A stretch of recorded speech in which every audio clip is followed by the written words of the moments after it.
Será que você configurou corretamente o sistema da Sênior para o desconto do empréstimo consignado crédito do trabalhador? Fique aqui comigo que eu vou lhe orientar sobre como devem ser os assinalamentos, os parâmetros, os eventos para que o desconto do crédito do trabalhador seja feito da forma mais correta possível. Eu sou Nelore Tolardo, especialista em folha de pagamento e atuando pela Cursos Nova Era há mais de 28 anos com toda a informação para o DP. Quando nós falamos em empréstimo do crédito do trabalhador que temos que descontar na folha de pagamento, a primeira ideia que temos é: a empresa recebe os valores através do arquivo do Emprega Brasil. As pessoas que estão ali relacionadas, os nossos trabalhadores, nós vamos efetuar o desconto na folha. Mas, de acordo com a portaria do Ministério do Trabalho, temos que respeitar o 35% da remuneração disponível do trabalhador em cada mês. Então, a parcela do empréstimo ou a soma das várias parcelas, quando ele tiver múltiplos empréstimos, não deve ultrapassar o 35%. E isso não é algo que nós aqui da Folha podemos determinar. É exatamente o que os números apresentarem. Então, a cada mês, se conseguiu descontar tudo, desconta. Se não conseguiu, vai descontar do mais antigo para o mais próximo. Então, se eu tiver empréstimos de março, maio, foi o primeiro mês, empréstimos de junho, de julho, e eu não vou conseguir descontar os três meses, as 3 parcelas, então eu vou limitar. Primeiro dar prioridade para o que estava lá em maio, depois para o junho, depois para o julho. E aí no último, se não for possível descontar a parcela integralmente, você vai fazer o desconto parcial. Essa informação de desconto parcial você tem que enviar para o trabalhador, para que ele entre em contato com o banco e faça o pagamento da diferença diretamente ao banco. A empresa cabe apenas isso: receber o arquivo, verifica o 35% em cada mês e desconta as parcelas dentro deste limite. Mas o que nós temos que cuidar aqui, principalmente falando em relação ao sistema da Sênior?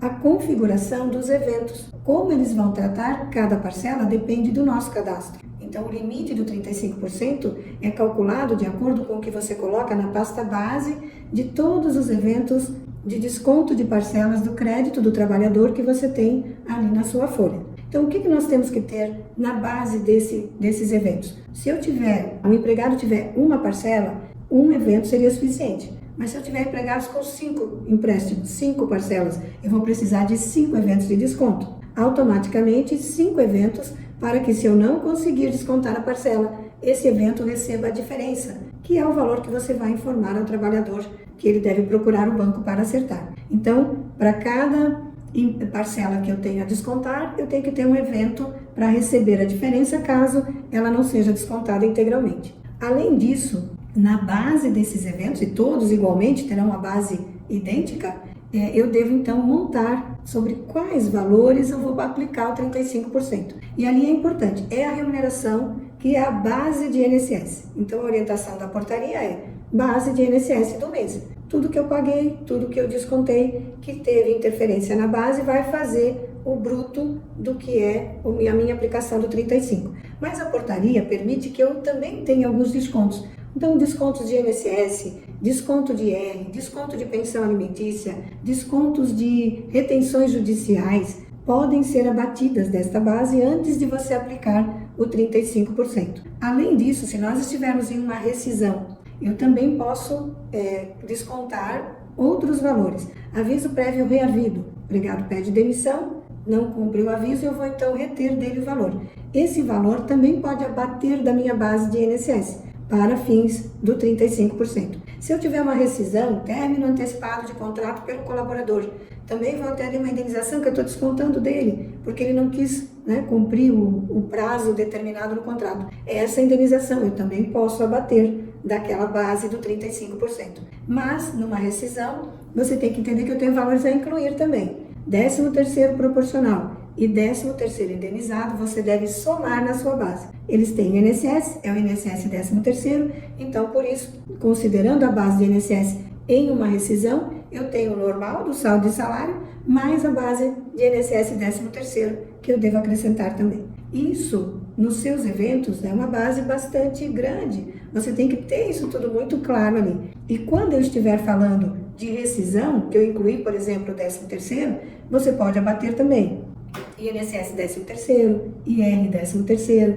pensão do 13º, tudo isso você pode abater também. Então lembre de incluir na sua base. Quando nós estivermos falando de férias, né, férias gozadas, que você paga no mês normal e que vem também para dentro da sua folha, lá também você vai acrescentar, pode descontar então o INSS de férias, o IR de férias, a pensão alimentícia de férias, tudo que estiver relacionado você pode abater também. Então veja que o nosso evento de desconto, ele é o mesmo na minha folha mensal e na minha rescisão. Então tudo isso tem que fazer parte dessa base, para que a gente tenha um 35% calculado exatamente como ele deve ser.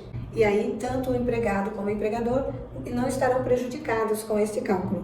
Seria bastante oportuno que você verificasse o que você tem aí na base dos seus eventos. Então, isso seria o suficiente para você fazer o cálculo do 35% e ver quanto que cabe dentro dele das parcelas de empréstimo que o seu empregado tem. O resultado é, se for maior, você não desconta e você avisa ao trabalhador.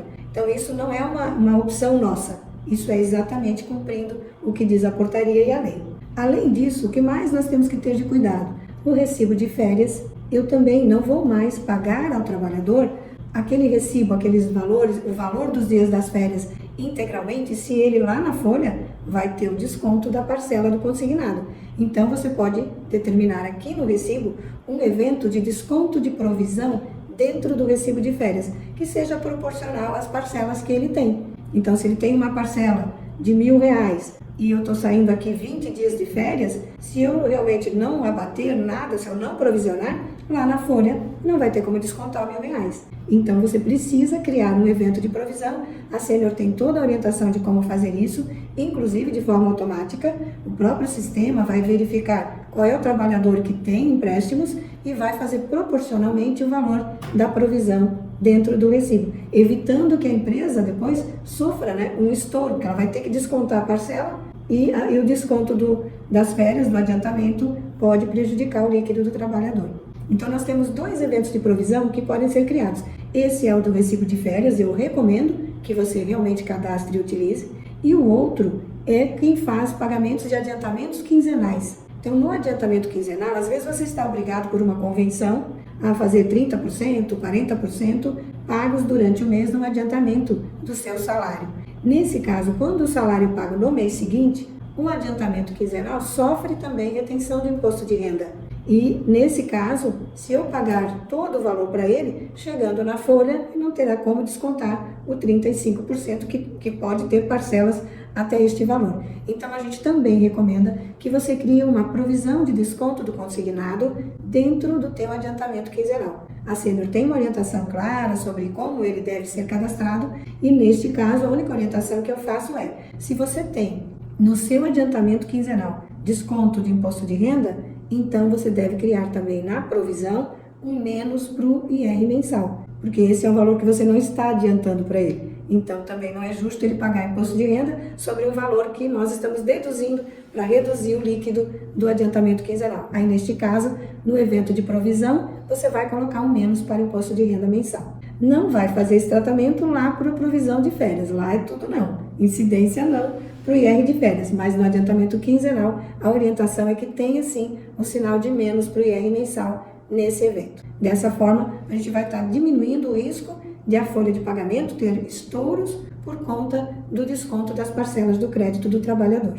Embora seja um assunto simples relativamente, um desconto, né, que já vem do governo pronto, vejam quantos detalhes estão envolvidos e como nós podemos facilitar tudo isso quando conhecemos todas essas nuances que vão deixar o cálculo mais perfeito. Nós aqui pela Nova Era temos um curso Atualização em Foco, onde nós trazemos todas as informações do consignado, inclusive o modelo dos descontos desses eventos que você deve ter aí na sua tabela. Então, se tiver interesse, clique aqui no link para conhecer o nosso curso e adquiri-lo.